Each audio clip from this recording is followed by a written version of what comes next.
73% of small businesses are not confident that their marketing strategy is getting them to their desired goal.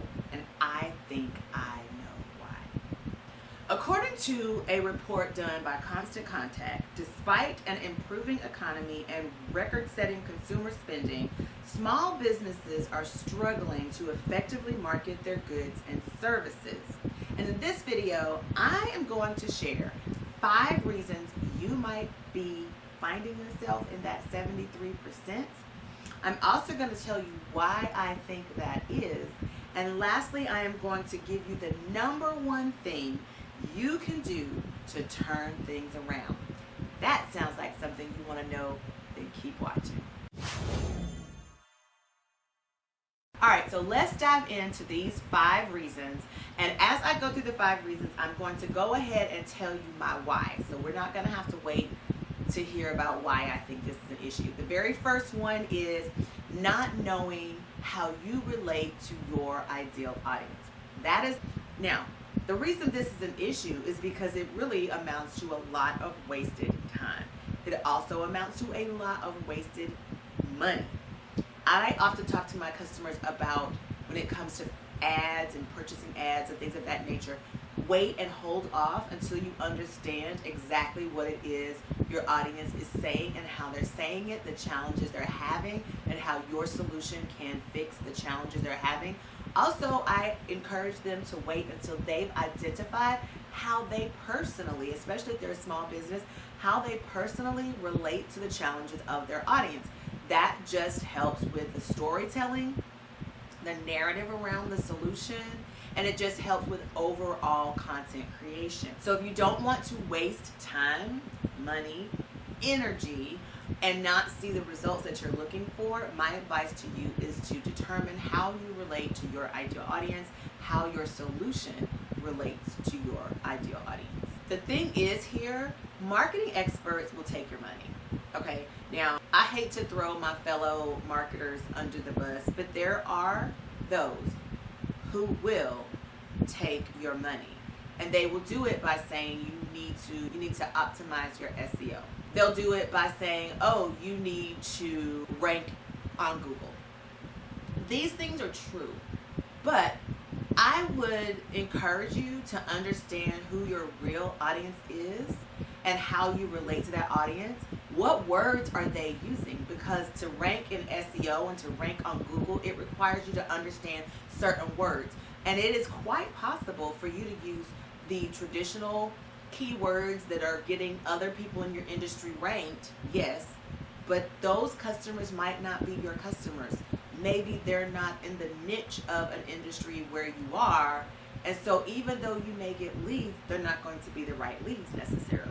So marketers will take your money. It is very important for you, the person who owns the business, who is selling the widget, who is doing the service, to understand your audience, understand how you relate to your audience, so that when you go to the marketer to optimize your SEO, to get you ranked on Google, you are doing so in a way that is going to attract, engage, and convert the right audience. The next reason that some of your marketing may not be working is that you don't have a goal for your marketing in the first place, and you don't have a plan to achieve the goal. Now, the reason that this is an issue is because you need to understand why you're putting forth this effort in the first place. What is the end game here? Are you growing an email list? Are you trying to increase your sales? Are you trying to get people to an event? You need to understand what the goal is so that you can create the appropriate plan for the goal and make sure that you are doing your due diligence to achieve the goal in the first place. Also, do you have an established customer experience? Because that is the maintenance of achieving the goal. Let's say your goal is to get more customers. Let's say you get people to make a purchase. Well, is their experience going to be good? Because even if you get a sale, right, if that experience is poor, they're not going to come back and they're not going to refer other people to you. So then you're in a constant state of trying to find new customers. That could also feel like your marketing is not working. That could also make you feel like you're in the 73% of people who feel like their marketing isn't working. So here, when it comes to setting the goal and having a plan to achieve the goal. It's about putting forth the right effort, making sure you're doing the right things to attract the people. And then it's also about making sure that there is a customer experience that's a positive one, that is going to keep those people coming back, or at least keep them referring if if the purchase that they make is not a recurring purchase, but at least make sure that they're sharing that information with people. I'm reading another book. I can't remember the name of it right now. I just started it.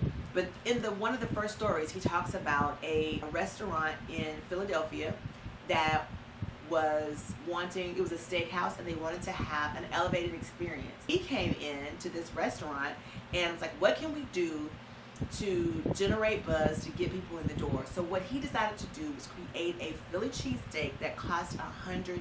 It was a culinary experience to have this sandwich.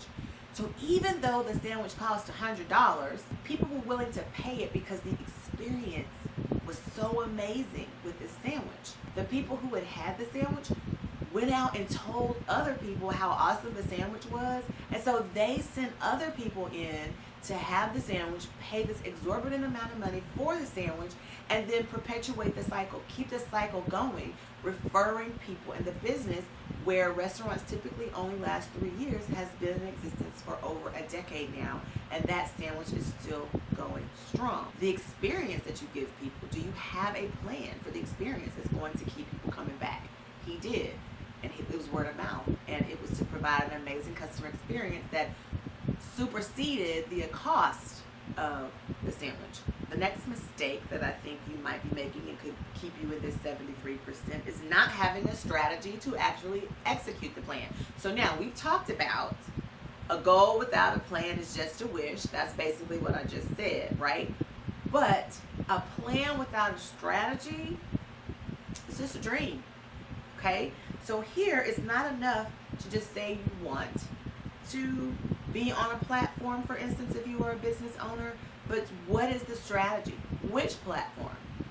What are you going to say on that platform? How is it going to connect to the audience that you want it to connect to?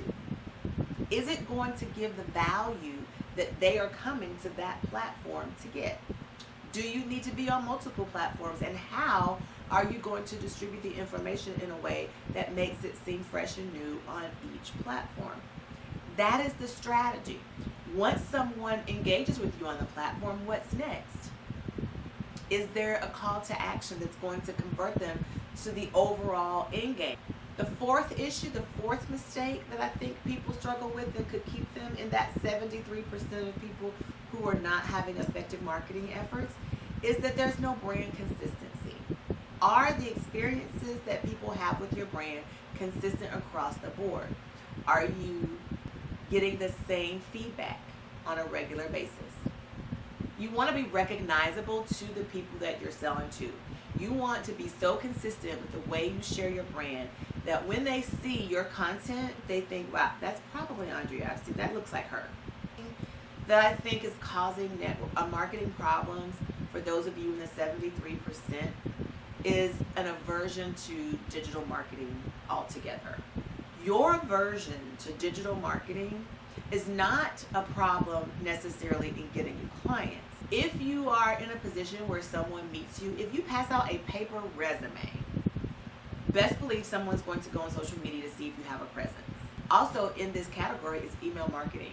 People think email marketing is dead, but the truth is you own those email addresses when you have them in your hands. So not using digital marketing of any kind could also be one of the reasons why you find yourself in the 73% of people who feel their marketing efforts are not getting them to the goals that they're looking for. All right, now I gave you the 5 reasons that I think people are struggling with their marketing, and I told you why I think that they are issues.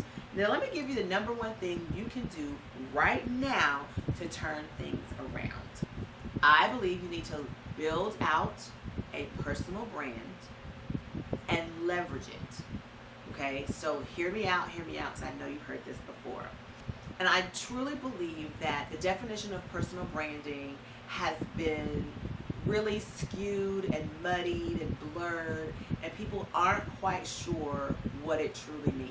I know that you hear this term a lot. I actually have a program that not only explains the definition, but it also helps you develop the personal brand in real time. It also helps you establish ways to leverage your personal brand, whether it's your life, career, your business, whether it's in your marketing, whether it's in your leadership, whether it's just in your home. My Project CEO program is going to help you with this. If you find that you are guilty of these common marketing mistakes, it's not too late for you. It's not too late. You still have time. Actually, I am preparing you for the new year in this next video. I will link the initial video that I told you about before that I did last week. I will link that in the description. But this next video, I really want you to take a look at because it's helping you to prepare for next year. And quite honestly, I am already talking to my customers about getting prepared for the holiday season and the new year. I start that September, October. It is really important for you to go ahead and at least start thinking, getting your juices flowing about what you want to do for the holidays in terms of promotions, but also how do you want to establish your brand, maybe recharge your business, change out your messaging. How do you want that to look in the new year? So in this video right here, I'm sharing tips to use your personal brand to develop, plan, and execute for success in the new year. Thank you so much for watching today's video. Please, again, subscribe. If you can, share this video with someone else and give it a thumbs up, okay? It just helps. Just hook a sister up. All right. Thank you so much for watching, and I'll see you again next week. Bye, guys.